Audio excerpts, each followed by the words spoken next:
Good morning बच्चों। आप लोग ने पिछले लेक्चर में कबीरदास जी के बारे में जाना था।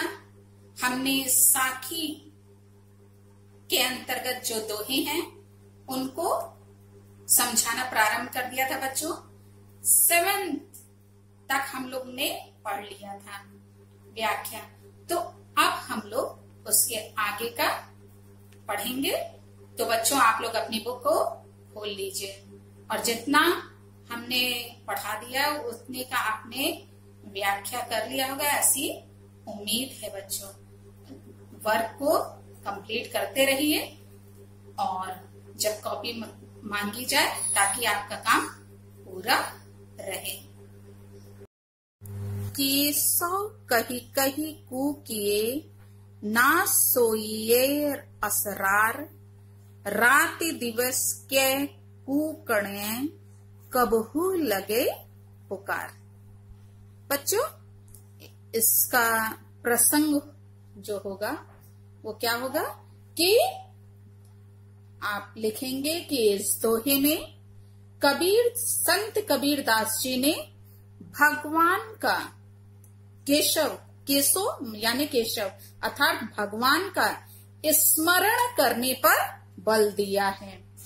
उनका ऐसा मानना है, विश्वास है कि लगातार ईश्वर का नाम स्मरण करने से, बार बार पुकारने से ईश्वर को कभी न कभी ईश्वर को प्राप्त करने में सफलता अवश्य ही हमें प्राप्त हो जाएगी। तो उसी को इसमें इन्होंने बताने का प्रयास किया है। देखिए शब्द अर्थ जो कठिन शब्द है। केसव मतलब केशव, और कही कही मतलब कह कहकर, और कूकिए यानी बोलिए या स्मरण कीजिए, याद कीजिए।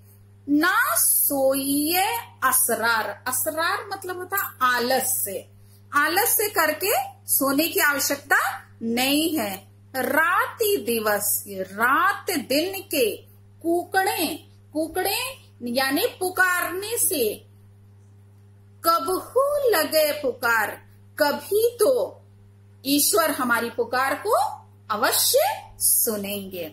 देखिए अब इसमें कबीरदास जी जो व्याख्या जो आप लिखेंगे क्या है कि कबीरदास जी जीवों को यानी मानव जाति को संबोधित करते हुए कहते हैं कि हे प्राणियों, हर समय ईश्वर का नाम ले लेकर, किसका? केशव मतलब ईश्वर, ईश्वर का नाम ले लेकर उसे पुकारते रहो, कूकते रहो यानी उसको स्मरण करते रहो। और तुम क्या करो? आलस्य में, असरार मतलब आलस्य में मत पड़ो, अर्थात जो अज्ञान निद्रा है उसका तुम क्या करो? परित्याग करो और ईश्वर का भजन कीर्तन करो। रात दिवस, दिन रात दिन के लगातार पुकारने से, कुकड़े मतलब पुकारने से, कबहू यानी कभी ना कभी तुम्हें क्या है? पुकारने से सफलता अवश्य ही प्राप्त होगी। इसलिए तुम क्या करो? किसी न किसी दिन तुम्हारी पुकार अवश्य ईश्वर सुनेंगे यदि तुम क्या करोगे? उनका स्मरण करोगे। तो ये बच्चों रही इसकी व्याख्या। आप कागज सौंदर्य में लिखिएगा कि भाषा संत कबीरदास जी की क्या है? पंचमेल खिचड़ी है। रस आप सब जान रहे, शांत रस है इनके दोहों में। और छंद क्या है? दोहा है। और इसमें बच्चों देखिए क वर्ण की आवृत्ति हुई है, बार सब शब्द में क्या है? क वर्ण की आवृत्ति हुई है। तो यहाँ पे अनुप्रास अलंकार का प्रयोग हुआ है। तो बच्चों ये रही इसकी व्याख्या और इसको आप अपनी फेयर कॉपी में लिख लीजिएगा। इससे संबंधित छोटे छोटे क्वेश्चन पूछे जाएंगे परीक्षा में। अब नेक्स्ट है लंबा मार्ग दूरी घर, विकट पंथ बहुमार, कहो संतों क्यों पाइए दुर्लभ हरि दीदार। इस दोहे में जो कबीरदास हैं वो भगवान की, ईश्वर की प्राप्ति के मार्ग में आने वाली कठिनाइयों का वर्णन करते हुए कहते हैं, उसका वर्णन की मतलब कि ईश्वर की प्राप्ति के लिए जब हम निकलते हैं तो क्या है, अनेक बाधाएं उसमें आती हैं, इसका इसमें वर्णन है। विकट, विकट मतलब होता है जिसे पार करना कठिन हो, और मार मतलब होता है लुटेरे, मार मतलब लुटेरे, और दीदार मतलब होता है दर्शन, दीदार मतलब दर्शन। तो व्याख्या देखिए, इसमें जो है ये संत कबीरदास जी कह रहे हैं कि भगवान की प्राप्ति का मार्ग क्या है, लंबा है। कैसा है, बहुत लंबा है। हाँ, उनके साधना पथ जो है वो बहुत लंबा है। दूरी घर, क्योंकि उनका क्या है, जहां वो रहते हैं वहां पहुंचना क्या है, बहुत कठिन है, क्योंकि वह घर बहुत दूर है। परमात्मा का घर क्या है, बहुत दूर है। विकट पंथ बहुमार, और प्रभु प्राप्ति का, ईश्वर प्राप्ति का मार्ग न केवल ये बता रहे हैं कि लंबा है, अपितु कठिन भी है। फिर भी इस मार्ग में क्या है, बहुत से, पंथ मतलब मार्ग, मार्ग में बहुत से क्या है, मार मतलब होता है लुटेरे, पंथ मतलब रास्ता, और मार मतलब लुटेरे। कह रहे हैं उस मार्ग में वो क्या है, विकट है, वो कठिन है, और उस मार्ग में बहुत से लुटेरे हैं।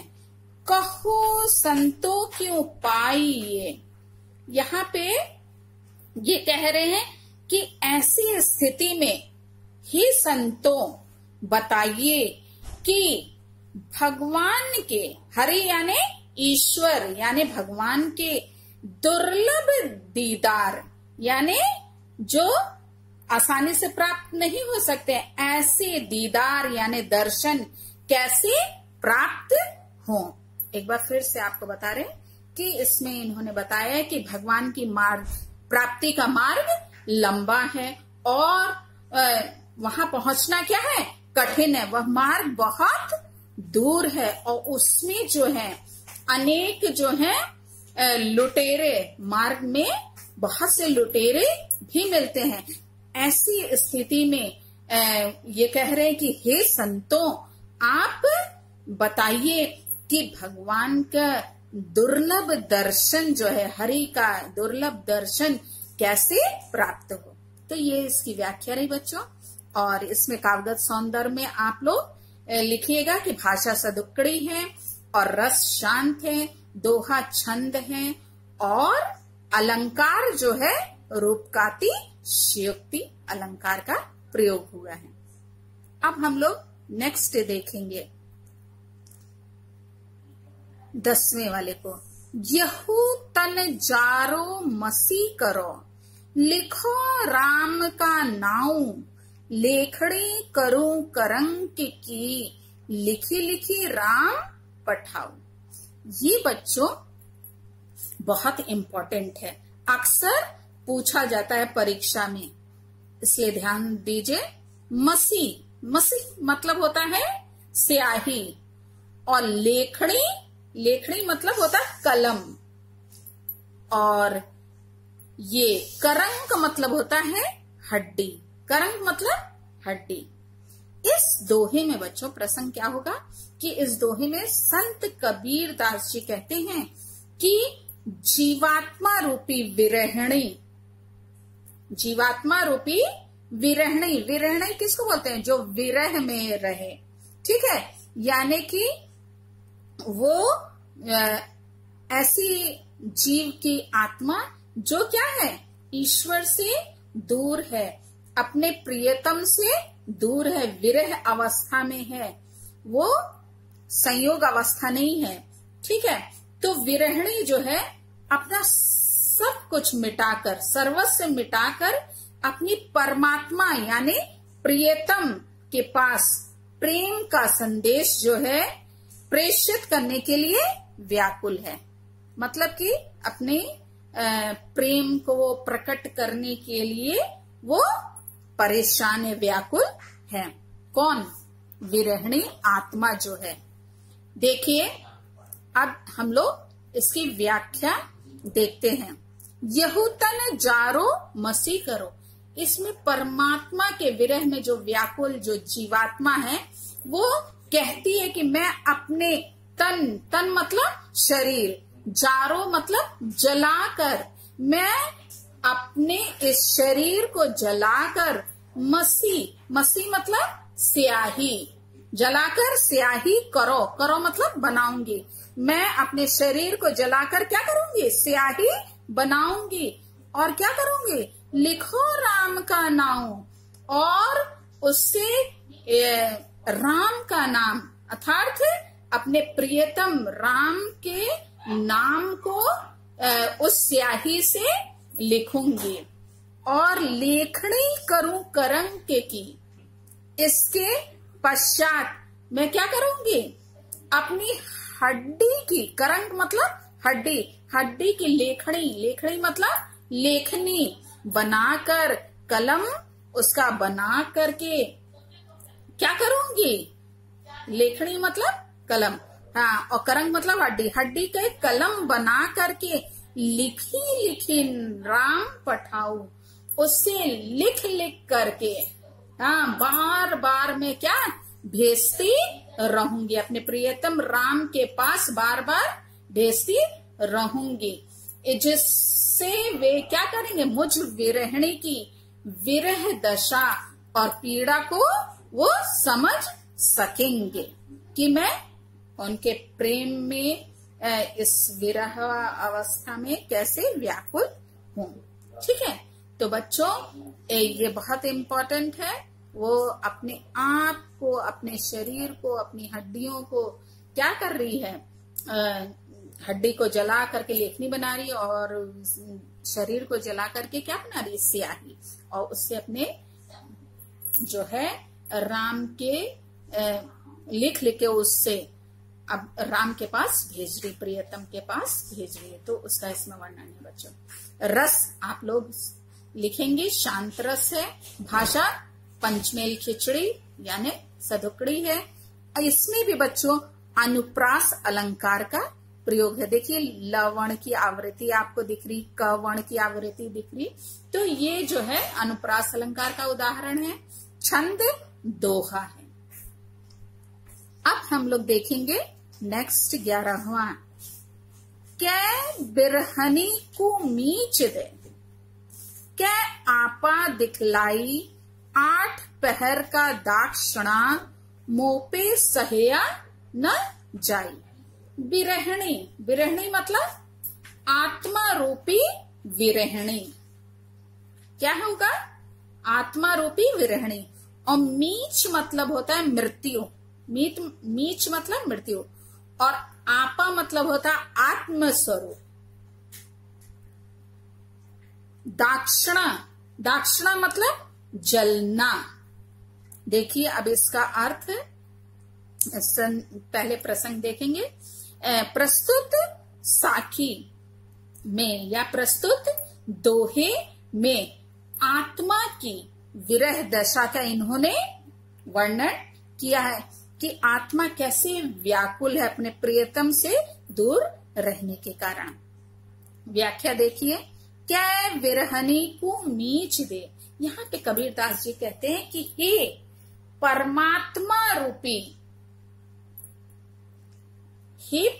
रूपी प्रियतम, ईश्वर को, परमात्मा को क्या प्रियतम मान रही, और अपने को जीवात्मा।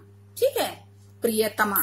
ठीक है, तो यहाँ पे कह रहे हैं कि हे संबोधित करते हुए कि हे परमात्मा रूपी प्रियतम, या तो आप इस विरहिणी यानी आत्मा रूपी विरहिणी को आप क्या कर दे? मीच दे अर्थात मृत्यु प्रदान करो, अथवा क्या करें? कै आपा दिखलाई, या अपने आत्म स्वरूप को आप क्या करें, प्रदर्शित करें, दिखलाएं। यहाँ पे ये ईश्वर से विनती कर रहे हैं कि विरहिणी ऐसा चाह रही है कि या तो ईश्वर अपना दर्शन करा दें, ठीक है, अपने आत्म स्वरूप को प्रदर्शित करें। 8 पहर का दाक्षिणा, क्योंकि 8 पहर का जलना जो है, यानी दिन रात विरह में जलना जो है, मोपी सहया न जाए, मुझे आत्मा रूपी विरहिणी से सहया यानी सहा नहीं जाता है।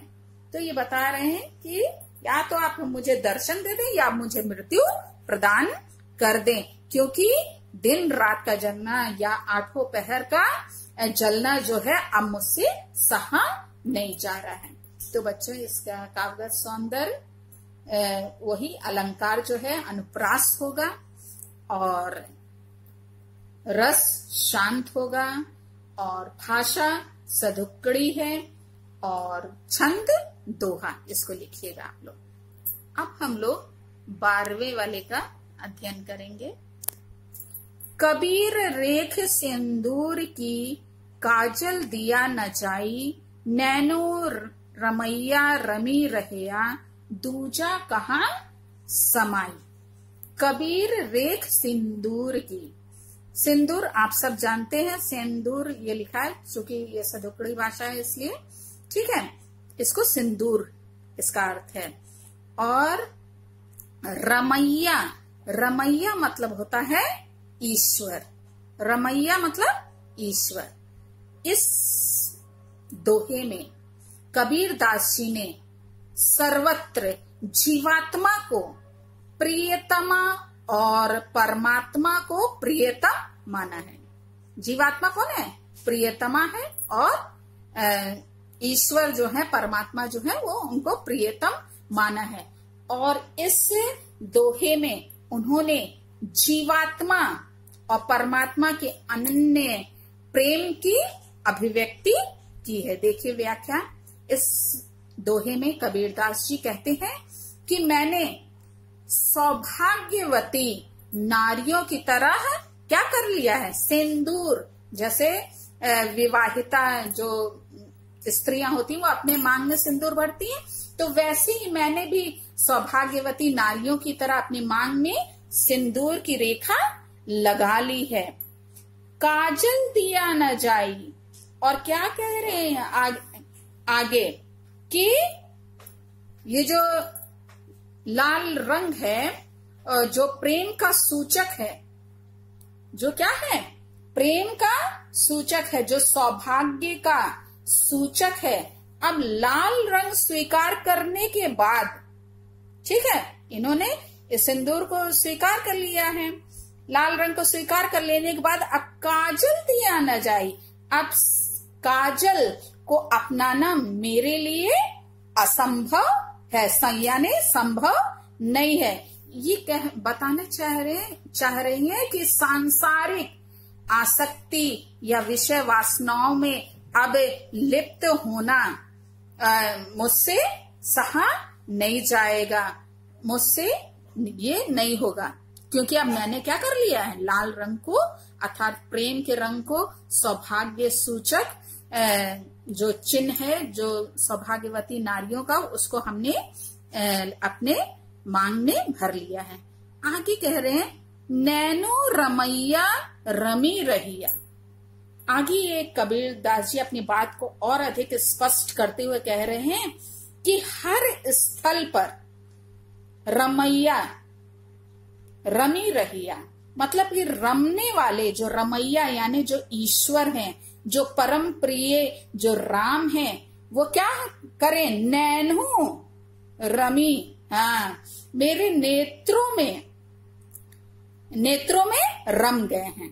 वो क्या बता रहे हैं कि मेरे नेत्रों में राम जी रम गए हैं, यानी उनका वास हो गया है। दूजा कहाँ समाई, अतः इन नेत्रों में किसी अन्य वस्तु के लिए अब कोई स्थान नहीं है, यानी दूजा इसमें समा नहीं सकता, कहने का इनका तात्पर्य है।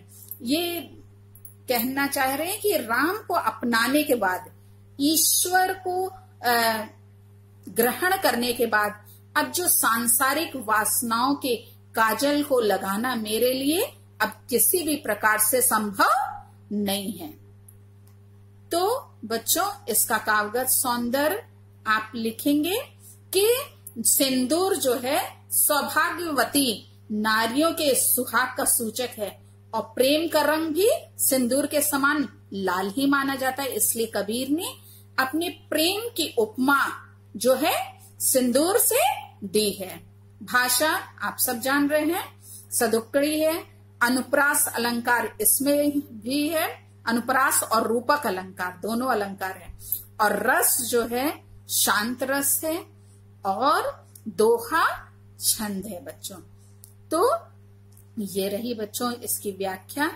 आप सब इसको ध्यान से सुनिएगा और संदर्भ प्रसंग सहित इसकी व्याख्या अपनी फेयर कॉपी में लिख लीजिएगा, ताकि आप जब इसकी व्याख्या जानते रहेंगे तो इससे संबंधित छोटे छोटे क्वेश्चन शुरू में जैसे हमने बताए किस प्रकार से पूछे जाते हैं, वैसे ही इसमें भी पूछे जाएंगे, तो आप उसको कर सकेंगे। तो इसको अपने फेयर कॉपी में साफ सुथरा लिख लीजिएगा। Thank you.